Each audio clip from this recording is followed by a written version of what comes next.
Dear students, welcome to Science and Environment channel. Today we are going to discuss about capacitors, and it is a second video related to this matter. In this video we shall discuss about calculation of capacitances.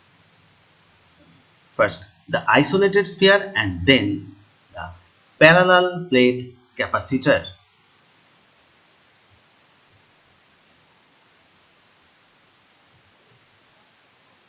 Capacitance of an isolated sphere.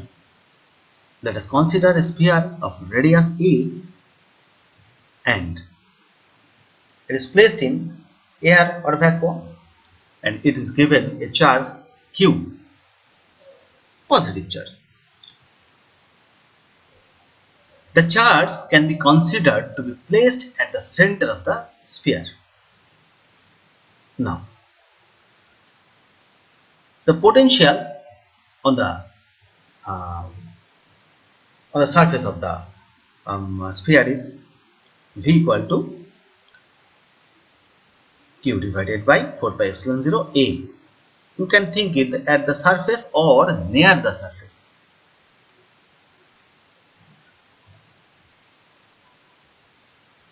Hence the capacitance C equal to Q by V. Putting the value of V from equation 1, we may have C equal to 4 pi epsilon 0 A, and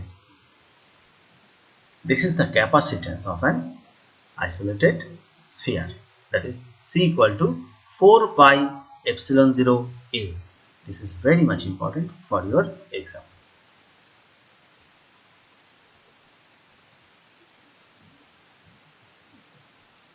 This is a parallel plate capacitor, two metallic plates, and in the medium, in between there is a medium of permittivity epsilon. You can take it air medium, then that will be epsilon 0, or for vacuum also that will be epsilon 0.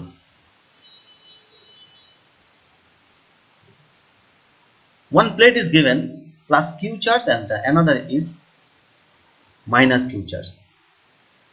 You know that how a capacitor is charged, and automatically this was discussed in the previous video. Okay. Now the parallel plates having area A and the distance of separation is d, small d.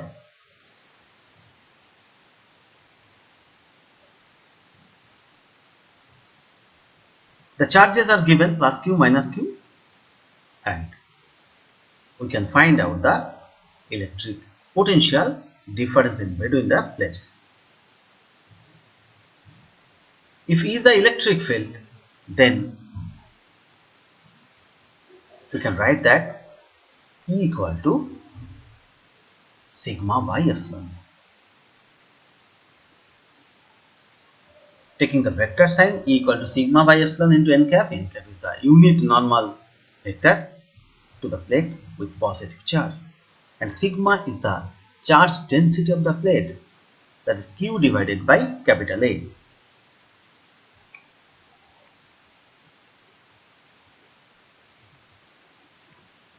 The potential difference between the plates is given by V equal to integration E dot dx, and the limit is taken as x equal to 0 to d. Putting the value of E equal to sigma by epsilon, we have sigma d by epsilon, or putting the value of sigma, this is sigma d by epsilon A. Hence the capacitance C equal to Q divided by V,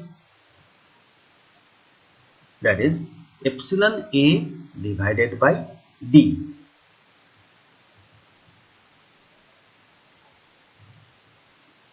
If the dielectric material having dielectric constant K, then C equal to epsilon 0 K A by D, because epsilon equal to epsilon 0 K, K is called the dielectric constant. For air capacitor, that is parallel plate capacitor having air in between or free space in between, we have K equal to 1, and we may write that C equal to epsilon 0 A by D. This is very much important. This is very much important expression, and you have to remember this. The capacitance is proportional to the area of overlap and inversely proportional to the separation between the conducting plates. The closer the sheets or plates, the greater is the capacitance. The equation is good approximation if D is small compared to the other dimension of the plates, so that the electric field in the capacitor area is uniform. That is, the value of D, the separation between the plates should be very small compared to the area or other dimension.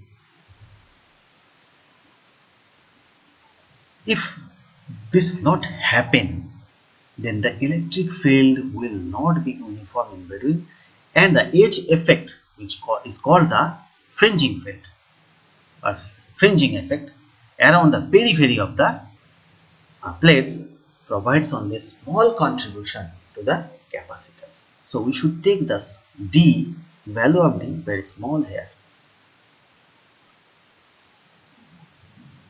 Thanks for watching from Science and Environment channel.